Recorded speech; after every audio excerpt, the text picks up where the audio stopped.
Ain't on you, Brad.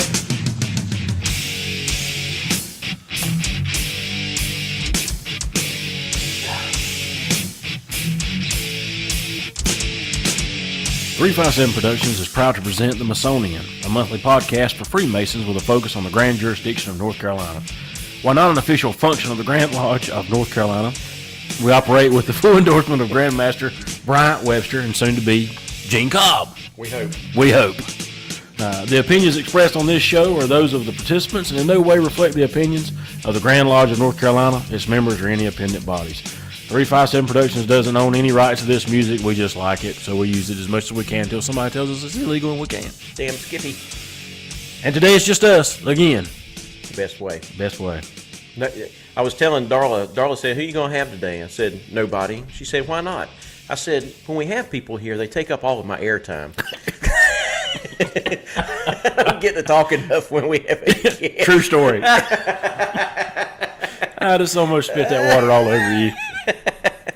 Yeah, you know, well, what the hell? It's our show. It's our show. It's Ben's show. It's Ben. Sean said it. It's Ben. Hey, it's Ben's show. Oh, man. Sorry, so here's our goal tonight, men. At some point in the next hour, by the way, we're out at, it's 7:40, so we're at about 8:40. All right, at some point in the next hour, our goal is to come up with some data that we don't know so we can call Walt Clapp. So the Grand Secretary saw me this weekend, and he always has a commentary on our podcast, which is good because he's listening. And he said, Ben, you know, instead of just, I'm going to paraphrase what he said here. He said, Ben, instead of just spitting out incorrect facts off the top of your head, like you guys always do, like we always do, why don't you call somebody? Phone a friend. Phone a friend. That's what he said, like on that show. He said that phone somebody thing. Is that your final answer? I said, who are we going to call, Walt? Can we call you? Yes, call me anytime. I said, it may be 9 o'clock at night on a weeknight. Can we call you then? Oh, yeah, call me. And you'll help us out. Yeah. So tonight we're going to come up with some factoid that we got to call. It's only 11 o'clock now, so as we're shooting this thing. So, we'll call Walt about 11:30 and see if we can come up with something for him to dig up off the computer. And see if he was. You think we could put it on speakerphone? Call Jonathan. Yeah, call Jonathan. Jonathan probably wouldn't answer it. Anyway, it was nice of him to offer. Hopefully, maybe we'll get through a whole episode without having to make up some sort of facts this time. Probably not. All right.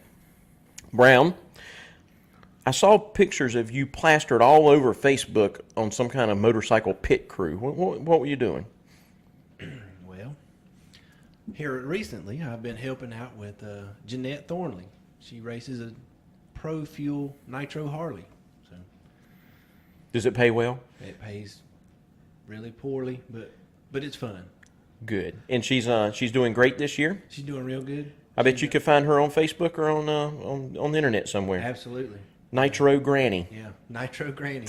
Is that what it's called, really? That's what they call her, Nitro Granny. That's her nickname, yeah. That's awesome. Yeah, so he was down at Rockingham. He was on the pit crew, and he was all over Facebook. Pictures. Yeah, So, but it's somebody's birthday, too, today. Is that right? It is Brown's birthday. So we would sing. If either one of us could sing worth a crap, we'd try to sing to him. Maybe we should call Walt for that. That's what we ought to do. Walt, we've got this stumper. Brown, get him on the phone. We've got this stumper we need some help with. How old are you, Brown? 43. All right. Well, you're looking great, and we hope you have many more happy birthdays, buddy. We love you and we appreciate you, both happy for what you do birthday. here on the show and just cause you're our brother and our buddy. So happy birthday, old man. I'm just glad I get to work on my birthday. Well, but you get to be with us. So what more could a girl ask for? It's worth it. Guess what we're going to do this weekend? First installation of Davie Academy. It's going to be in Jacksonville, North Carolina. We're finally rolling this thing out. We're having kind of a soft rollout. We're going to try and not mess up in front of too many people. I think they got 7 students lined up as we speak, but we still got a few days. We'll probably wind up with 10 or 12 down there. This thing's been like a year in the making, and it's finally coming to fruition, and I am very, happy. I'm happy for us because we've worked so hard on it, but mainly I'm happy for the brothers in North Carolina. This is going to be a great tool for them for years to come. This initial one that's going to be in Jacksonville is going to be for the new Mason. This is the class that is geared towards guys that have been newly raised or maybe been raised, in the first year, maybe 18 months. Talks about all those questions that you don't really ever get answered sometimes in Lodge, unfortunately, things that Lodge System of Masonic Education would normally take care of, but not many lodges actually do that. Things like how do we ballot? How do we go visit? What do we do if I'm a deacon and a visitor comes? I've never. How many times have you ever seen a deacon, look over there that's used to it, to announcing people, and you're gonna have to, take one back there in the prep room and do the Tyler's oath and all the stuff that we do to get somebody in, and they don't know how to do it. They're It's like, what do we generally do? a deer in the headlights kind of look. Well, it happened last week. Our senior deacon at Blackmer thought he had never done it, and we had a guy that we thought we were going to have to examine. It turns out one of our guys showed up that did in fact know him and could vouch him, and we didn't have to do it. So, this is September. If he goes another month or two, then he's going to have gone through both deacons' chairs and not know how to do it, and which isn't any big deal because he won't have to do it again, but. He'll need to know. Everybody ought to know how to do it. So anyway, all those little thousands of little questions that we never get around to answering for our guys. This is what the initial Davie class is about. They're going to teach it in Jacksonville now. This coming Saturday, which actually by the time this thing rolls out, probably be on the day of. The next one in November is going to be in where's Gary Handy's lodge? Walnut Cove. And then the next one is going to be in December, and it's going to be at Tony Rathbone in the Grandmaster's Lodge. Asheville. Yep, Nichols West. So, and after that, we come back to the east, and we start teaching the junior officer class, and then it goes to the central part of the state, and then the west, and then the mid-grade officer back in the east, mid-grade in the central, mid-grade in the west, and then master east, central, west. So that's the way that's going to go, and by the time that rolls around, we'll have a whole year under our belt, and then we'll start the next year. And this is things just going to go on forever. It's going to travel around the state. It's going to be come to your little town, hopefully at some point, or at least pretty close to you, as opposed to having boot camps where we just had 4 of them. We're going to this thing will go on forever, so it's going to float around and it'll get close to you somewhere. It's really exciting. I mean, I know the teams worked really hard on getting to this point for rollout. Yep. So that is huge. It's huge, and I know these guys are ready. I know behind the scenes, you guys have been putting a lot into it. A lot of train-the-trainer sections, a lot of meetings going on that people don't know about. Just the amount of time you guys have invested in this program, and it hadn't even rolled out yet. It's pretty remarkable. I just hope it pays off. I mean, I hope all that work pays the dividends that we think it's going to pay. But for that to happen, the Masons have to show up. They got to turn out, baby. So that's what we're saying. You guys need to make it happen and show up and attend these. So you can find that you can find the Davie Academy by going to the Grand Lodge website, going to Education Resources, clicking on Davie Academy, and then there's a little box there that says Sign Up Now or something along those lines. Sign up here, whatever, and that'll take you to an Eventbrite page. It's $45 in advance, $60 at the door. We did that because $45 is our real cost. We want to discourage people from just showing up because the $45 includes your lunch. And if everybody just shows up and they're not pre-registered, and we have an extra 20 people show up at the door sometime, then we ain't gonna have enough lunch. So that's why we're trying to encourage them really hard to show up in advance. Plus, we bring student packets. They get a flash drive with all sort of stuff on it, a 3-ring binder, all sort of student information, and we need to know how much of that to bring. You can bring a few extra. You can bring 3 or 4 extra, but if people are used to not signing up and just showing up, then we have too many, then we won't have enough handout material. Anyway, that's why I've caught some grief over the $60 at the door, but that's why it is. It's just logistically something we need to do. Oh, absolutely. Riley, I want to talk. Go ahead. No, I was saying a lot of information, man. Oh, yeah, it's in going to this be session. Grand Lodge Committee on Masonic Education met at annual communication.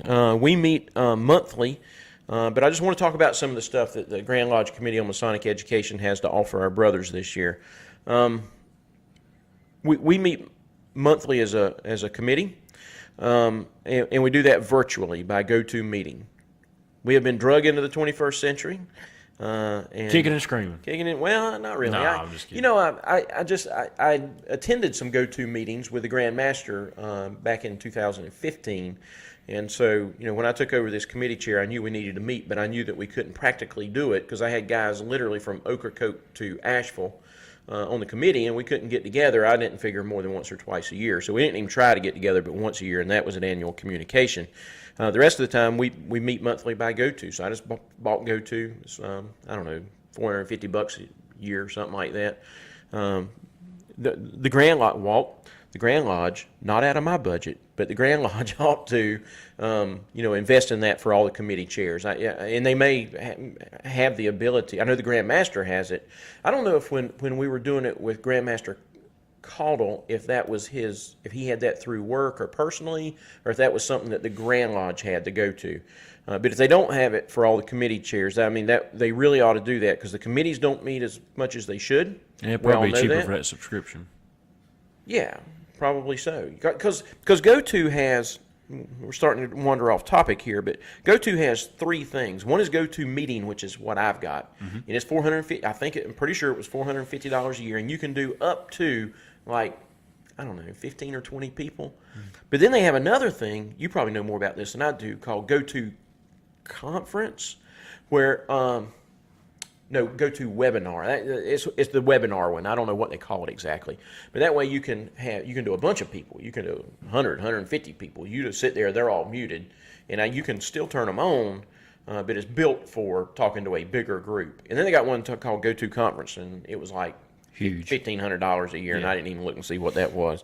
Anyway, I'm sure the Grand Lodge could get it for some reasonable amount of money, and if they could get their committees to meeting, they could get their committees to working, and if they could get their committees to working, then wouldn't the world be a happy place? It would. We wouldn't have anything to talk about. Anyway, I think that you know, I'm not the boss of the budget, but I certainly think that's worth looking at because it's been a great asset to us. This committee could not have done all the work that we've done if we didn't have that tool. So anyway, maybe someday they'll get it. But the committee has been busy.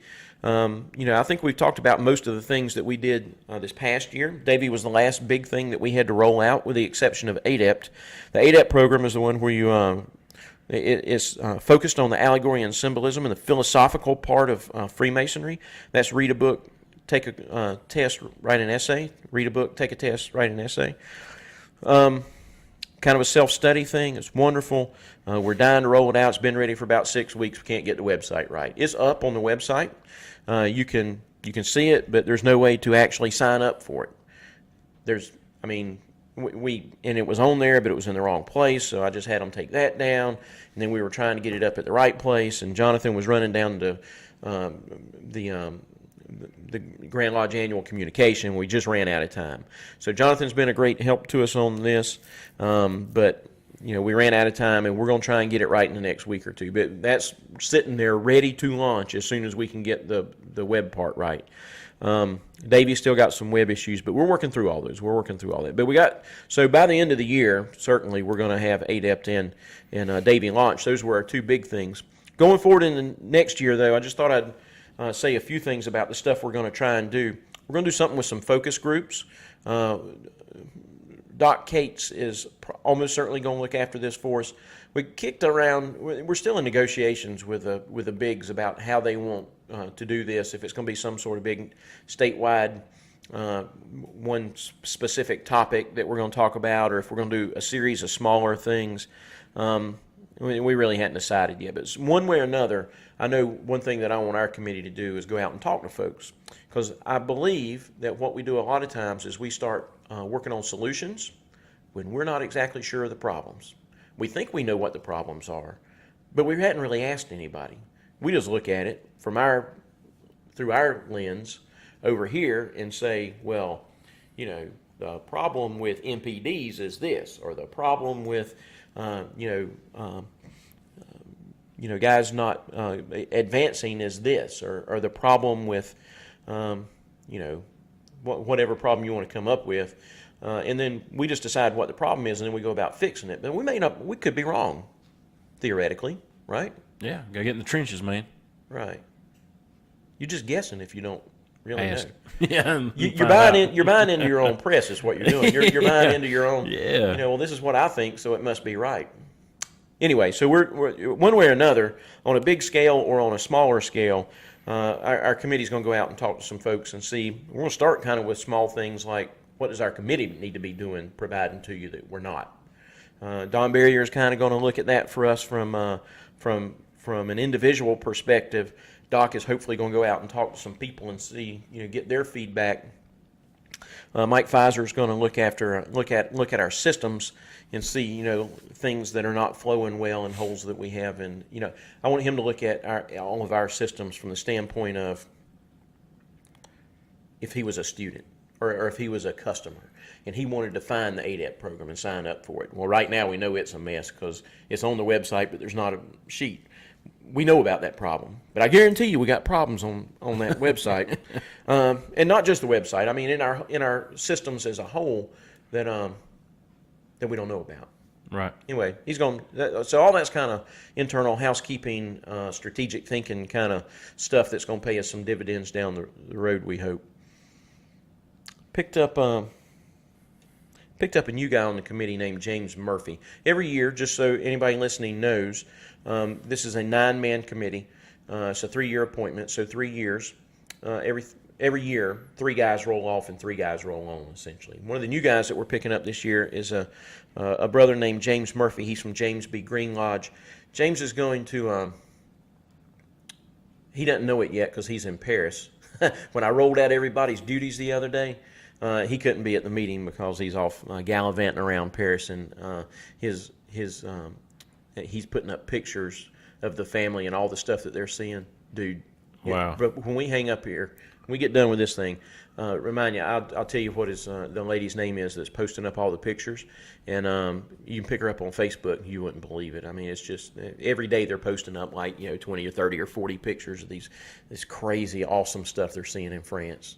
They're going to all the Gothic cathedrals and all the little cathedrals, and I mean, just all the stuff that all the touristy stuff. That's cool, man.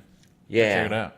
Yeah, you'll want to go. You'll want to buy. I started saying we need to be on his team, man. I know. Anyway, he's going when he gets back. He's going to I'm going to have James let people know what we've got, because the people that listen to this broadcast, all 7 or 8 of them, I've heard me talk about it over and over. but we're going to try and take that message out and go out and actually help lodges. I'm going to put James in lodges talking about the things that we've got and how they can actually put them in use, where the rubber meets the road. And so that should be plenty good. Doc Cates is staying with us on the committee. He's supposed to rotate off, but I got him again. Tony Rathbone, I've got Tony doing he's staying with the Speakers Bureau because he's all over that and he's knocking it out of the park and he's running it really great. Tony's going to work on a secret project for us though, and that I can't really talk about. It's something the Grandmaster's got coming up. It's going to require some compliance from us, and so we're going to help him with that. Steve Burrell, I hope, is going to do a reading list. We want a really cool reading list. It's the number one question I get asked, Riley, when I go speak somewhere. When I get done, everybody wants to know, what book should I read? Me and Brown ask you that all the time. I know.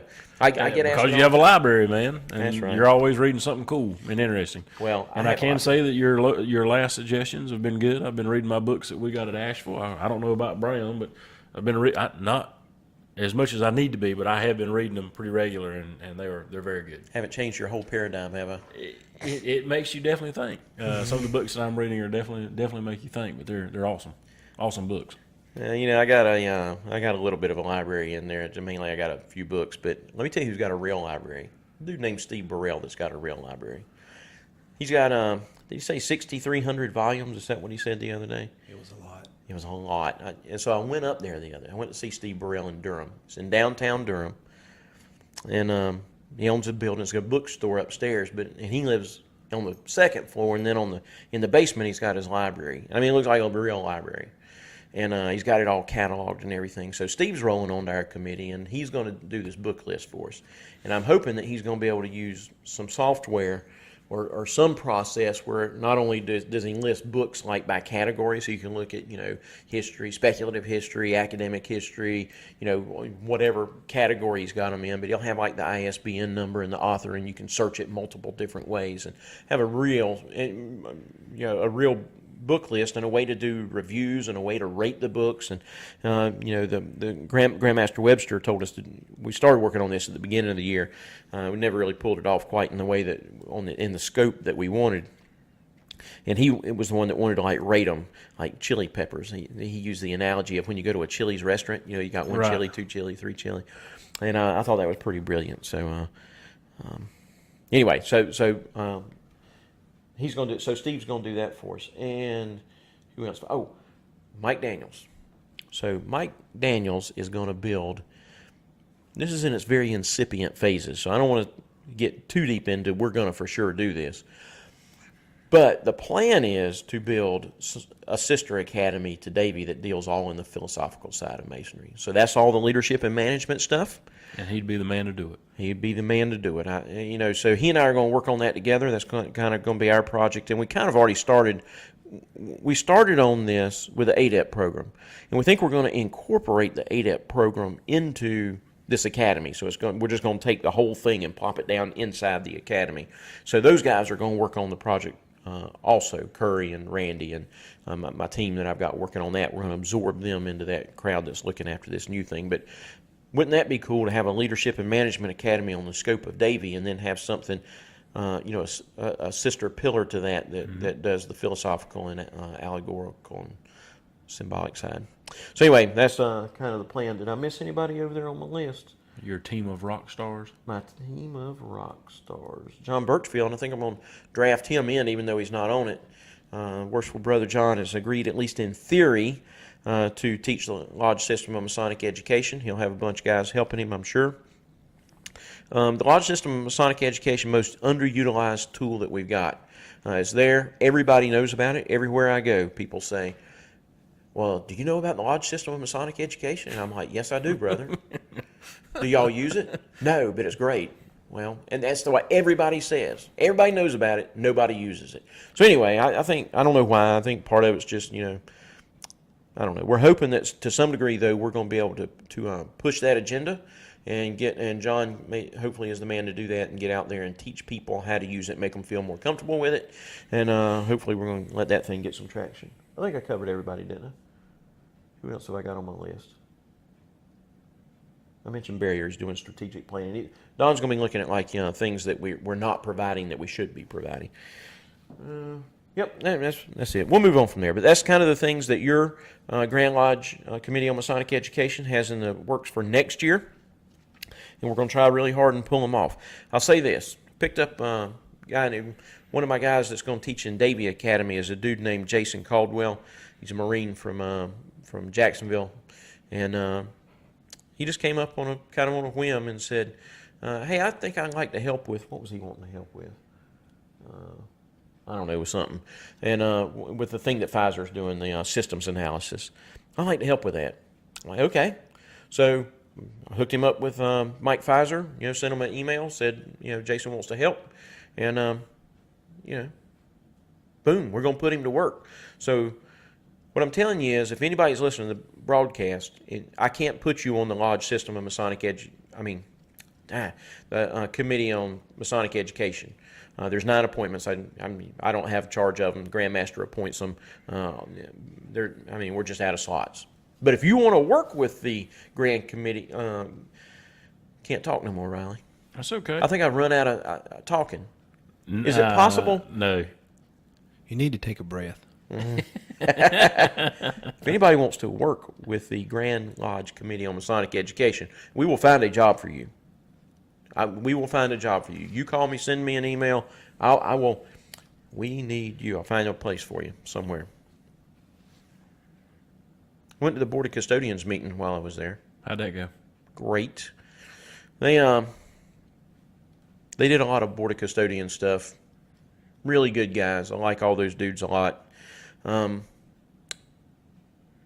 So Hugh McLaurin's going to be our new grand lecturer. Yep. So that's good. Congratulations to Hugh. He'll be great at it. The big thing that came out of that meeting, I thought, was that they are in the very incipient phases of putting together a program for coaches. They used to have a coaches workshop, and it piggybacked on the boot camps. When we had a boot camp, sometimes they would have the coaches workshop same day. They'd go downstairs while we were upstairs, and they would talk to about OSW stuff, right, and work with coaches and whatnot. And that kind of fell away. We quit doing the boot camps, and they didn't really have a home. And I think they're kind of reevaluating that whole program, and it looks like that they're not only going to put together a certification for coaches, but they're also going to put together a class where they teach them not only the words, but what the words mean. Kind of the way I took it was a miniature allegory and symbolism class, or maybe kind of more not delving into the philosophical side quite the way that I do, but certainly telling you the words that you use in the catechism, at least what they mean, because some of them are they're kind of that English style of speaking that makes you kind of scratch your head every time you're coaching a candidate. The candidate says, "What? Say that again."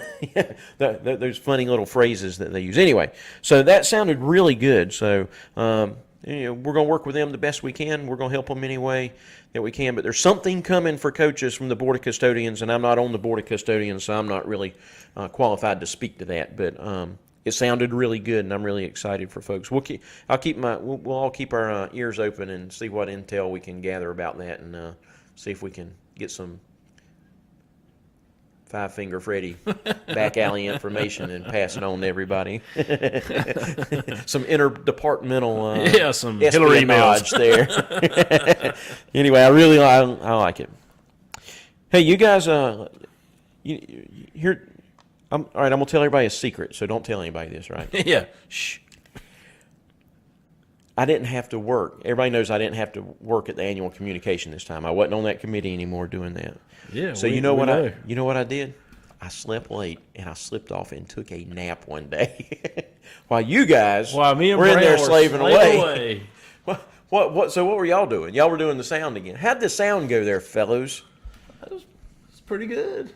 For what you had to work with? We had a lot of compliments.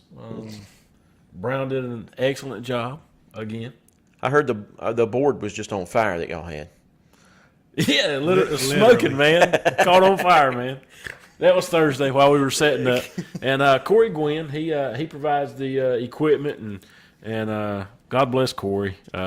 He had a rough weekend. He was stretched thin, and we love him. But Thursday when we got there and we were setting up, we all smelled this burning sensation, and it was Corey's board, and it stunk the whole room up. And but he got us fixed up, and look forward to next year. I know he's got all kinds of ideas for next year, so we look forward to that. But Brown, what do you got to say about it? Yeah, it was good overall. I mean, we all had a little issue here and there, a little fire, but Why were the speakers sitting on the floor? well, we didn't have stands like we wanted, but that's okay. We're gonna have stands next year. We'll have stands next year. Hey, Walt, this is going to become the Walt Show where we just talk to Walt. We'll just do an hour worth of talking to Walt. So Brown said at some point that if we would buy a little bit of the equipment, some of the stuff that we didn't have to rent, then we probably would have a more consistent base of things to work with, like a board. And this is true. This is true. I'm sure this is exactly the venue we need to be taking this up on, isn't it? Definitely something that we could think about. But I think Gary handled everything. Oh yeah. I think everything's good for next year. But no, it went good. Just speaking about that, I don't know that everybody understands the full magnitude of kind of what happens behind the scenes. Now, Brown and I are just a small portion of what goes on, and I know being the go-to guy that used to run the show knows exactly what we're talking about. But between Curry Pendleton and Gary Handy and Don Barrier and the two of us, and there's just a lot of moving pieces, as you know, and I don't know that a lot of our Masons, our brothers, know that. But basically, we get in on a Thursday. Brown and I get familiar with kind of how the setup's going to be, and we help them set up the floor and all the furniture for that. And Brown goes through all the microphones, and I go through all the music, and we just kind of go from there. And we just kind of handle issues the best we can as they pop up. So. Well, yeah, I think that's the point that I was trying to make without actually making it is, y'all work with different stuff every year. Corey, I don't know if he rents that stuff or if he just brings different stuff, grabs different stuff to bring. But y'all walk in on Thursday and don't have any idea what you're going to have to work with exactly. I guess you have some idea. But, I know you guys were struggling. And what I know is y'all made work what was some difficult situations by scrambling. So I appreciate y'all doing it. And everybody else would, too, if they knew how much y'all were scrambling to make work under a little bit of duress there. Anyway, appreciate y'all doing it. Well, we appreciate it. So we took up some amendments on Friday. Well, how was your nap? Well, I didn't really take my nap until Saturday. It was great though. I slept about 2:00. I got the sleepies, and I said, I really don't have to be here. I know. And I was sitting there going, Brown, what happened to Ben? I don't know, man. I slept for about 30 minutes, got up all nice AKA 2 hours. All refreshed, came back, raring for another go. Hair all matted to one side. Yeah, eyes all swole up. I don't know what I probably didn't miss anything important. Anyway, we took up some amendments on Friday, and I'll tell you the first two really perplexed me. So here's the first one that we took up. Let me see if I got these in the right order. Did y'all understand everything that was going on there? Yeah, so the first one that we took up was for the district deputy, grand master, and lecturer. If they live across the state line, they still, if they're a member in North Carolina, can still be DDGM or DDGL. Just because they live across the state line doesn't mean they're not the best man for the job. And it passed, and it made perfect sense to me. I was like, great.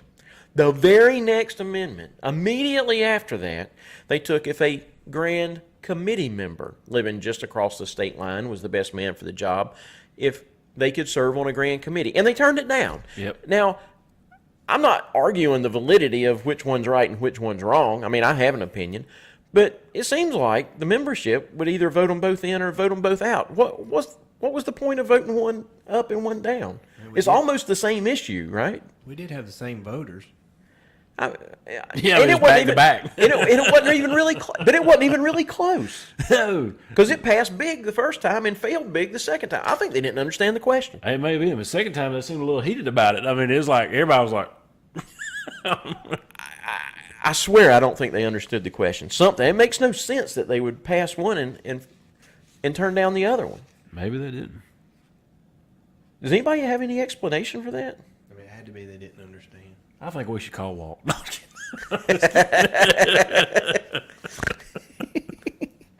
Well, I don't know. It made no sense to me. Anyway, that's kind of the way it went. Then the amendment group number 3 was that thing about the dues. And it turned out on the second day that they just withdrew it. I wonder why. I was going to try and call somebody today and find out why they withdrew that. But usually even if they think, of course, Mystic Tie put this proposal forward. So I assume Mystic Tie is the one that withdrew it. I don't know that procedurally if that's the way it works. But the day before, I also sat in on jurisprudence committee, which is the ones that make recommendations on these things. I'll tell you something else I don't understand. They said at jurisprudence, the Grand Master said in that meeting, they were arguing one of these amendments. I don't remember which one it was. And the Grand Master, boss, if I say something wrong here, then somebody call and correct me. But he said that it was really jurisprudence's job to look and make sure that these things are legal, and that, like, where they say with the code, if it's where they've got words added or words struck, that's actually right, and that it's not contradicted somewhere else in the code. That's what jurisprudence does, not make a decision on the content of whether they think it's a good idea or a bad idea. Just that it's I think clean I and in understood bounds. that, right? Yeah. But that's never what I've seen jurisprudence do. So they always seem to be ruling on whether they think something is a good idea or a bad idea. Maybe I just misunderstand what's going on here. I'm relatively new to this Masonry stuff, but that's the way that I have always seen that done. And they were even seeming to do it in the jurisprudence committee this time. But I'm pretty sure that's what I understood him to say. Anyway, but they did argue about this initiation fee thing, a fair amount. They had changed it. They had come up with an alternate proposal they were going to push forward, which instead of 3 times your annual dues, it was going to be a flat rate of $300. And then if that failed, they were going to go back to the 3 times the dues. All became irrelevant because they just got rid of it and withdrew it. And again, I don't know why they did that. Boy, this is an informative show. There's a whole bunch of I don't knows and I don't know whys. And Walt's going to say you should have called me. that's exactly what he's going to say. He's going to say, damn it, Ben, I told you to call me and you didn't call me. How many calls do we get per show? I know. Group amendment number 4 was that thing about, I don't even know what that was about. Nobody else did either. It was something, I don't know. I know it Nobody sounds understood like, we were sitting right there beside the stage and me and Brown should know everything. But I don't know that I could tell you half of what we talked about because we were so caught up in what we were doing. Yeah. This is something about selling lodge property and when you can and when you can't and in compliance with this. I remember all that, but even I didn't really care what it was all about. I mean, I guess I should have, but we were so paranoid about what we were making sure was going on, we didn't even comprehend half of it. Was there anything else in there worth talking about? No. They didn't like this group amendment 6 that was to let a guy buy his time back if he went MPD. I didn't like that either. I'm glad they turned that down. Right. No, I didn't see anything else in there worth talking about. All right, onward and outward. I'm bored with this conversation. Let's move on. All right, so then here came the big bombshell. We've been in the same room the night before with all the grands, including Jimmy Hicks, and I had absolutely no clue that Jimmy Hicks was going to step out of the grand line. So Jimmy is right worshipful brother Hicks is probably the Grand Lodge officer that I know the least, and it's simply because he lives in New Bern and we live over here, and it's just we're geographically far apart, and I only see him every now and then. But he's definitely a rock star. But man, I mean, love if you that are dude. in a room with him, he just has that presence. He's got that presence. He's a lot of fun to hang out with. He's the life of the party. He's always telling a joke. He's always happy up. He keeps everybody else up, even when everybody else is down. He's just whip smart, and I'm going to miss the hell out of him. Yeah. And I don't know what it is that this opportunity is that he talked about that he's got, but we wish him nothing but fair sailing. And I hope he doesn't be a stranger. I hope he continues to come around. I love that dude. I hate it. Whatever this opportunity is, good for him. And it was a bad for bombshell. us. I mean, it was unbelievable when he got up and announced it.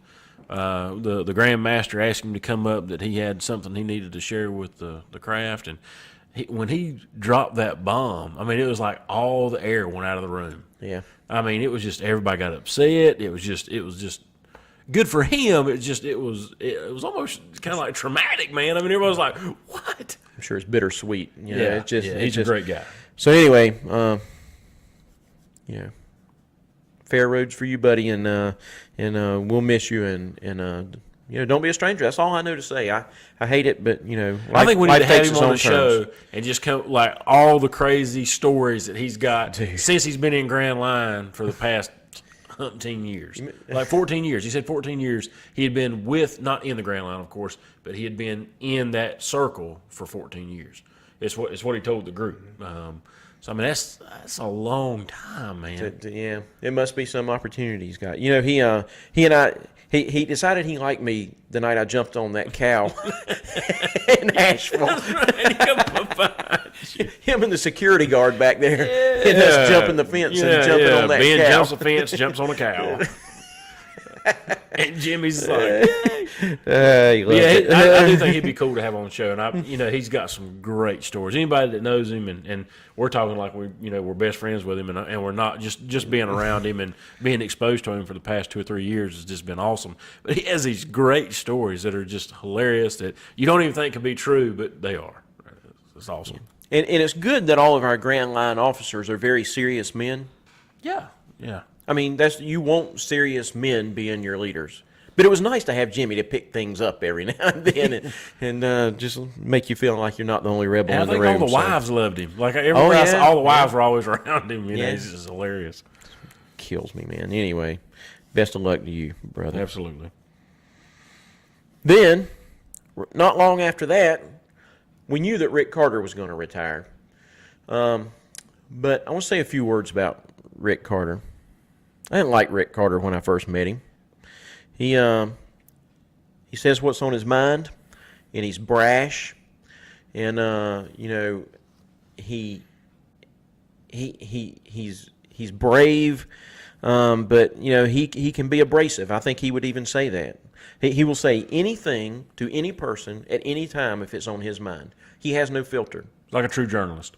Like a true journalist. He just and I didn't like that. It rubbed me the wrong way, and we had a misunderstanding or two. We worked them out, and I came to, over the years though, have a tremendous amount of respect for Rick. One is I grew up a little bit, and I started to respect that thing that I didn't like about him, that brashness that I didn't like about him in the beginning. And came to appreciate it for the fact that sometimes you need somebody to tell you the truth, and that meaning either me personally or we as Freemasonry or whatever. Sometimes you need that guy that doesn't want to be the nice guy, that doesn't mind sticking it out there and saying you guys are wrong. Yeah, Rick kicking the pants. Yeah, Rick would say it more colorful than that. But, or he would say like that's not very smart to do that way. And so I not only did I come to respect that, I learned something about Rick that I didn't know when I first met him. There's a book by a guy named Dan Wetherington called Recognizing Prince Hall. And if you read that book, there are no names given in that book, but it's about North Carolina's recognition of Prince Hall Freemasonry. And it starts back many years ago, and you can clearly tell a guy that closely resembles Rick Carter in that book, and those stories I believe are mostly true. And I was not around during that time. All the older guys that are listening to this show that were around are saying, well, everybody knows that. They don't. I was not around during the lead-up years to the recognition.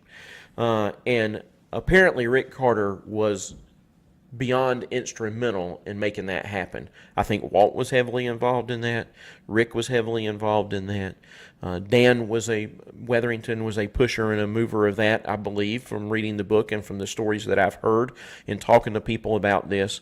And to the point that I think without Rick and a couple of other guys, it probably wouldn't have happened, or it certainly wouldn't have happened as quickly as it had. And if it had not happened as quickly as it did, if it had lingered on another 3 or 4 years, I don't know what I'd be doing today, but I wouldn't be sitting here doing this podcast because I would have withdrawn from Masonry. When I realized that we were a segregated, at the time, institution, the night it hit me, and I've told this story before on the show, I won't go into it again, but the night I was sitting in lodge and realized, horribly embarrassed, that I had joined a segregated organization, my immediate thoughts were, how in the hell did I get into this, and how can I get out of it, and how quickly can I get out of it, and what's the procedure to get out?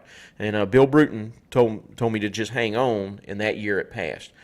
I would not be a Freemason if it wasn't for Rick Carter. I don't think any of us would. Guys. I don't think any of us sitting at this table would be. How many good guys have we lost over the years prior to recognition? A bunch. But the ones that we're retaining now, that we would be losing once they figured out it was a segregated organization. And when I say losing, I mean either dropping out altogether, demitting, going MPD, or maybe just being a dues payer. We lost a ton of talent over the years from that. And we would still be losing it if it wasn't for Rick.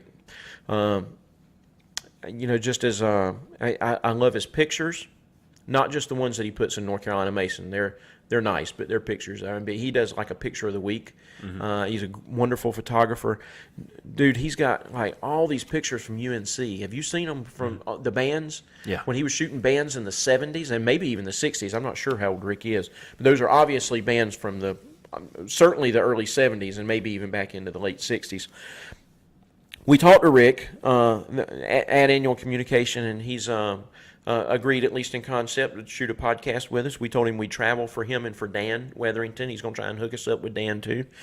And I cannot wait to interview Rick Carter. It's going to be cool interview great. for them together. That'd be kind of neat. It would be great to do them together. I've never met Dan Wetherington. He's one of my Masonic heroes. He started. He was the first dean of Wilkerson College. He was. He wrote several books. He was, again, instrumental in the Prince Hall thing. I believe he was the chairman of the Grand Lodge Committee on Masonic Education, and I believe I'm right. I'm sure I'm right in all that stuff. So anyway, he's a hero of mine that I've never met, but I would love to, and we'll go interview him, and especially with Rick. Both of them are going to be great interviews, and I'm excited to do them. We're going to miss Rick a ton. I hope he's still around too. I don't know, just. It's hard losing these guys. You know, you get to know them and you like them, and I don't know. Anyway, and they're the ones that we're losing just happen to be pillars of the foundation. yeah. So both guys, they have been detrimental, and they're going to be big shoes to fill by somebody. That's right.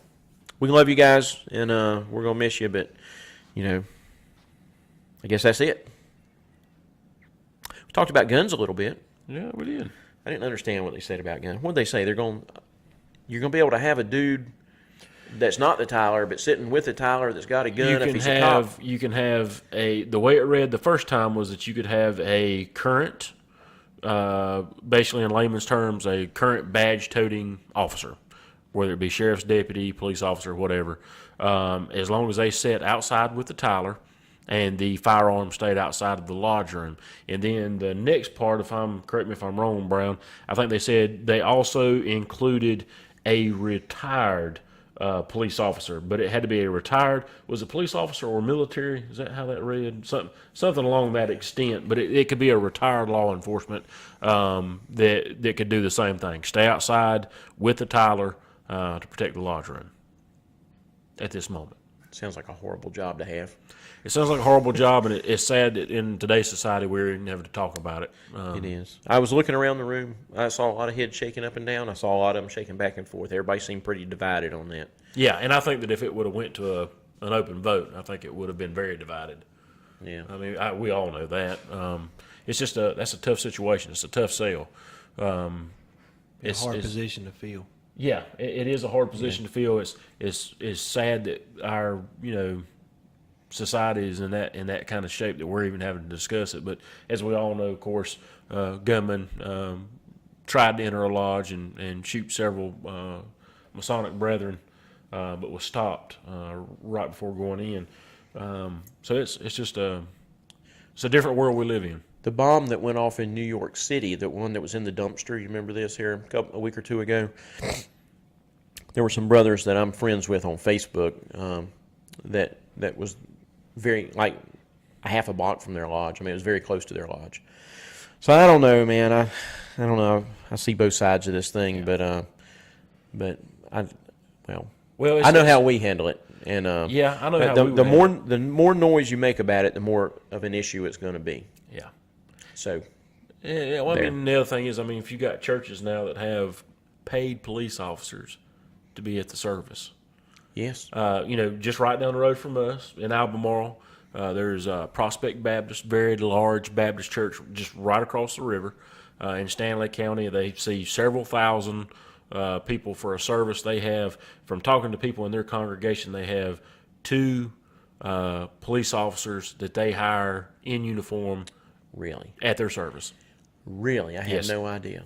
Yes. I didn't. They have a I didn't large know daycare that they provide because of all the parents in the sermon or in the service, and so they have a minimum of 2 officers on duty for their sermon. On Wow, Sundays. that is that's weird. The first time I ever saw it was I went to synagogue with Kevin Combs one time, and they had a armed, uniformed policeman outside doing security. But I didn't know any of the churches around here were doing it. Well, anyway, I'm sure that we'll get to talk about that lots and lots coming up. So I'm sure. Then we had 2 appointments to the line, and I can't think of 2 finer men that I would want. For the guys that don't know them, let me just say a little bit about these men. Don Kaler is a longtime certified lecturer.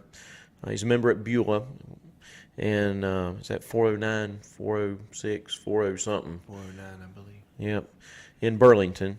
And I got to know Don. We got to know Don, all of us, through the Scottish Rite. Our Scottish Rite Valley was in a bad place about 4 or 5 years ago.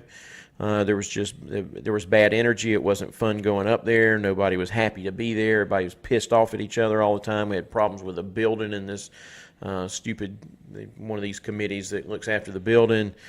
Just I don't know. It was not good. And everybody was mad at everybody and blaming everybody else. And our secretary retired, and Don became our secretary. And Gene Cobb, right after that, or right before that, or right after that, right about the same time, became our personal rep. And those 2 men working together have turned our valley around to where it's a wonderful place to be. Everybody's happy. We're adding more degrees all the time. Everybody loves seeing each other. We've got Steve Lynch up there, who teaches us about loving our brothers. We've become a bunch of huggers, and everybody is genuinely happy to be there, and the energy is good.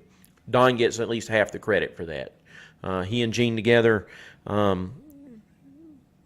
illustrious, right worshipful brother, Dr. Gene Cobb. He's got so many titles I can't get them out. I shouldn't use these guys' first names. But the 2 of them together really turned that place around, and I'll forever be indebted to Don for doing it. He and I went to GAP training together in Philadelphia, something most worshipful brother Dewey Pressler got us into, and I just found him to be a really good man. And we got to give a shout out to his wife too. Melody is wonderful. She's awesome. I know a couple years ago she stopped Brown and I in the vendors area and said, "Hey, you guys were doing the sound in there. I saw you guys setting up the equipment." Of course, she doesn't go into the lodge, but she saw us the day before setting up with the equipment, and she asked Brown how to potentially get some of the books that they sell on audio. And she talked to us for a long amount of time. And this past weekend we went in and she stopped us and she said, "Hey, I've got books over here on audio that we're doing now. Thanks to you guys." And of course, I didn't have anything to do with it. It was all Brown, but it was really cool. So Brown told her what to use and what equipment she needed, and apparently she went and she got a recorder and did them all on audiobooks. So it was pretty cool. Excelente. She's a wonderful lady. Yeah. And she works with Don at Scottish Rite. Like, she's like the assistant secretary, but She's not assistant technically. grand there. She doesn't get paid. She just does it, right? Yeah, she's because awesome. she loves her man, and she loves Masonry, and she loves the Scottish Rite. And she's if I remember right, Melody used to be something in the muckety muck in the Eastern Star. I don't. Here we are again on talking about titles and things we don't know. The grand, something. She was some kind of mucky. Yeah, we're not calling anybody. Anyway, so she's been around Masons probably for many, many years, and she's a great lady. Anyway, couldn't be happier with those guys. And then there's Bobby Rideout. So Bobby Rideout. Bobby, the first time I met Bobby or had any dealings with Bobby was just last year. We were looking for somebody to teach code at Wilkerson College. And Larry Thompson came up. Somebody had told him about Bobby. I can't remember who it was. One of the grands had said they really liked this guy. And so we reached out to him, and he's a lawyer and a judge by trade. He worked now. I think that he is he's in the Army National Guard, and he is a judge advocate general there. They said that the other day. I think he's full-time guard, and that's what he does, but I don't know. Bobby, I apologize. Whatever he does, I know that he does that at least part of the time. So he's a lawyer by trade and judge by proclamation or whatever. I don't know what they do to judges, but Yeah, impressive. he was great at background. Yes. Highly decorated. Yeah, and he taught code and he knocked it out of the park. If you can take and talk about the code for an hour, and by the way, he had the first slot. He had the 7:30 slot in the morning, and make it interesting, then you're all right. And Bobby knocked it out of the park, and I'm not kissing his butt here, but I'm just saying, I instinctively like that dude. Something about him. Yeah, he's cool. The first dealings I've had with him at all was when he came in and sat down with us when we were getting ready to shoot some interviews there, and he just started just talking. He saw what we were doing, come over and was asking questions, and I'd never met him before until then. He was really cool. And it just so happened, it seemed like after that, Brown and I ran into him that night somewhere across the road at the hotel lobby, I think, and he was outside with some people. We talked to him there again briefly, and just seems like a really, really cool guy. He said he was going to go to dinner with us Saturday night, but somebody warned him off about us. Or maybe that was Friday night. Anyway, he didn't go. I texted him right when we were making plans. He's like, oh, no, dude, I ain't busy going. guy. I'm sorry. Did I understand them say he was 34 years old? 43. 43, 34, 43, whatever. And it was his birthday, I believe. That's what I It meant. was, 43. because they sang happy birthday Yeah, we to him. sang happy birthday to him. Happy birthday to Bobby. That was all right, huh? But I like that young guy, smart guy, personable guy. I just know he's going to be great for us. So I could not be happier with the picks that they came up with. In his acceptance speech, I thought it was really cool how he kind of took a little military spin on it. And it's kind of like motivating the troops. It's kind of what I got out of it. And I thought that was really cool because he was talking about working together as 40,000 versus just one man. Yeah. And I thought that was really good. I mean, I know that's more of a military-style tactic of building up your troops, but I like that approach. And I think it was good for him to mention 40,000 and not just one man making a difference. Cool. Thrilled for our brothers. So we're going to have good leadership there for years to come. And so that's awesome. After the thing was over and everybody was breaking down, we had designs of interviewing Brother Dr. Rick Berman, who was the dude that came in to give the lecture, one of the guys that came in to give the lecture. He lectured first thing Saturday morning. He's the historian. Love Dr. Berman. He's going to write a book about Freemasonry in North Carolina during colonial times. Super excited about that. Love the history aspect he brings to it, and we lost him, and we like to never found him, and then we had to set back up, but we finally did get the interview off, and we'll have that up pretty soon. If you like history, you'll like it. If you don't like history, it's an hour worth of Dr. Berman, talking about history. So the guys, here's what I found about history lectures, both at Wilkerson College and anywhere else you go. The dudes that like history love history, and the people that don't like history, yeah. So anyway, yeah, it's going to be one of those love it or hate it kind of things. But while we were waiting on Dr. Berman, we foolishly should have been prepared to do this. We were talking about and get the girls from the Grand Lodge office to do it, but we didn't. But so we're out in the hall, and I'm fretting over Berman, and we're trying to figure out where he's at. And I leave for 5 minutes. You leave for 5. As soon as you weren't even at the top of the elevator, I don't think. And the rainbow girl, Emily Willard, she's the lady that gave the speech. She told me her title, and I forgot what it was. You remember, Brown? I don't remember. What'd you say, head? The Grand Master of the Rainbow Girls. Exactly. That's what we're going to call her. That sounds good. We should call Walt. Whatever she was wandering around in the hall and had like this entourage with her. She had her dad, and who's Mason, of course, and brother. I don't know, brother, and some other hangers on. She had a whole little posse. The brother was a with her Mason there. too, wasn't he? I think he was the DeMolay guy, wasn't he? I think so. Yep, that's right. We should have interviewed him, but we didn't. I saw her. I'm like, hey, can we interview you? And so, Hey, girl, come here. That's exactly how it was. So she's walking around, she's a proper young lady. I'm like, hey, can we interview you? Hey, girl, and she's come like, here. Yeah, I guess. I'm like, come in this room here. Yeah, nothing strange in here. No windows. Anyway, We've got a camera set up. So we get her in there, and there's all this entourage piles in with her. And Michael Johnson was in there, and Brown and me, and their dad, and they have 3 or 4 other hangers on. I don't know who all these people were. Some of her people, And she starts to get nervous. She wasn't nervous to begin with, but I could see her. So we're sitting there, and I'm taking notes. I'm like, all right, what's your title? And where do you go to school? And just getting some stuff to do the interview with. And I can see she's getting more and more nervous, and she keeps looking at all those people. And I'm like, you okay? She's like, did they have to be here? Talking about her people. They were Her making her, posse. they were making her nervous. I said, "Do you not want them here?" And she's like, "I don't think so." And I turned around and said, "Everybody out!" Everybody jumps up and runs out, even Michael Johnson.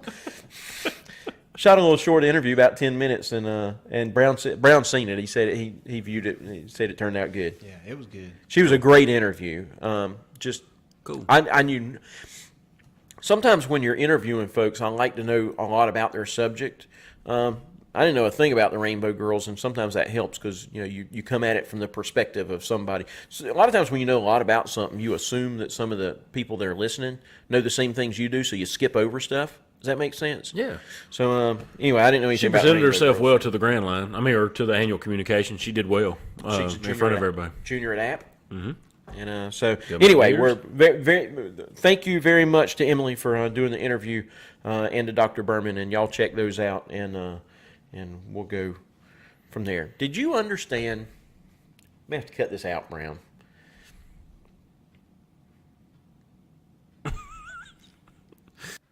Because it's Frank's Red Hot, and we put that shit on everything. I don't want to talk about this. Let's run us out, Brown. Maybe next time. I didn't understand it. There were some things that Iffy? uh, Should we call Walt? no. That's going to be my new thing from now on. We should call Walt. No, I disagreed with some of the. Let's go. Thank you for listening to this episode of the Bensonian. We mean the Masonian. For more information and productions, please visit and like our Facebook page at 357 Productions or 357productions.com. You may also email us at 357productionsteam@gmail.com. Again, that is 357productionsteam@gmail.com. As always, tell people that you love them, and remember, we meet on the level and part on the square.